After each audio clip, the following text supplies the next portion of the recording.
ঐতিহাসিক বালিসত্ৰ সৎসংগী সত্ৰৰ অহা 7 ফেব্ৰুৱাৰীৰ পৰা 11 ফেব্ৰুৱাৰীলৈ আমাৰ বৰ্ণাঢ্য কাৰ্যসূচীৰে সভা মহোৎসৱ অনুষ্ঠিত কৰা হ'ব। তিনিটা নদীৰ সংগমস্থলী ননা বৰলীয়া আৰু পুঠিমানী নদীৰ সংগমস্থলী এই বালিৰ ওপৰত প্ৰতিষ্ঠিত বালিসত্ৰ এখন হৰিদেৱী সত্ৰ হয়। এই সত্ৰৰ মূল অনুষ্ঠান হৈছে সভা মহোৎসৱ। এই সভা মহোৎসৱৰ মূল আকৰ্ষণ হৈছে হৃদপিণ্ড, হৈছে আত্মা, হৈছে আৰিয়া আৰু সিধা বিতৰণ। যিসকল ভকতে লঘোণে থাকি, অনাহাৰে থাকি, উপবাসে থাকি আৰিয়া প্ৰজ্বলন কৰে, সেই ব্যক্তিসকলক প্ৰায় 500 বছৰ আগৰ পৰা যি পৰম্পৰাগতভাৱে সিধা দিয়াৰ ব্যৱস্থা কৰিছিল, এই সিধা দিয়াৰ ব্যৱস্থা কৰা হৈছে।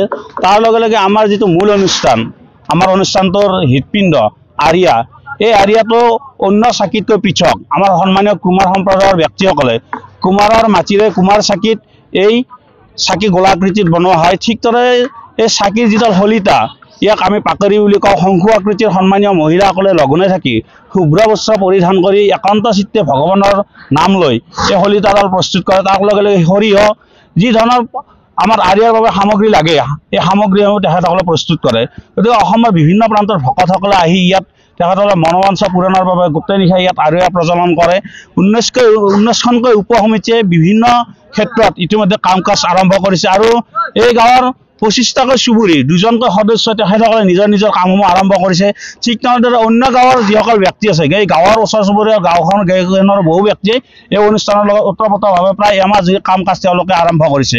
অভ্যৰ্থনা সমিতিয়ে অভ্যাগত যিখিনি আমাৰ সন্মানীয় ব্যক্তি আছে, তেখেতক আদৰৰ বাবে যি ধৰণৰ ব্যৱস্থা কৰিব লাগে, সেই ব্যৱস্থা ইতিমধ্যে কাম আৰম্ভ কৰিছে। আৰু বিভিন্ন ধৰ্মীয় পৰম্পৰা অটুট ৰাখি আমি এই সত্ৰখনৰ আমাৰ সভা মহোৎসৱ পৰিচালনা কৰোঁ। মেইনলি আমি এইখন সত্ৰত আমি ধৰ্মীয় আধ্যাত্মিকতাৰ ওপৰত অধিক গুৰুত্ব প্ৰদান কৰোঁ। বাহ্যিকতাৰ পৰা পৰিহাৰ কৰি আমি যাতে ধৰ্মীয় পৰম্পৰা অটুট ৰাখিব পাৰোঁ, যাতে আমি সমাজখনক এটা ধৰ্মৰ দিশেৰে আগবঢ়াই নিব পাৰোঁ, আমি শান্তি শৃংখলা বজাই ৰাখিব পাৰোঁ, তাৰ বাবে এই সভা মহোৎসৱে অধিক গুৰুত্ব প্ৰদান কৰোঁ।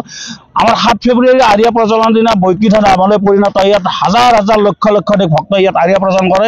আশা ৰাখিছোঁ এইবাৰো এই সভা মহোৎসৱত অসমৰ বিভিন্ন প্ৰান্তৰ লগতে বাহিৰৰ পৰা আহি ভকতে আহি ইয়াত আৰিয়া প্ৰজ্বলন কৰি তেখেতসকলে মনোবাঞ্ছা পূৰণ কৰিব। আৰু প্ৰবাদমতে ইয়াত যি মন লৈ আহে, যি মনৰ আশা পূৰণৰ বাবে তেওঁলোকে ইয়ালৈ আহে, সেই মনৰ আশা পূৰণ হয় বাবে আজি দিনক দিনে লক্ষাধিক ভক্তৰ সমাগম ঘটিবলৈ সক্ষম হৈছে।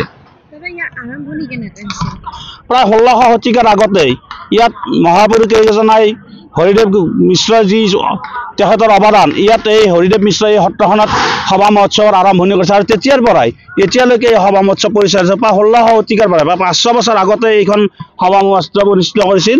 ঠিক তেনেদৰে পৰম্পৰাগতভাৱে বৰ্তমানলৈ এই সভা মহোৎসৱখন পৰিচালিত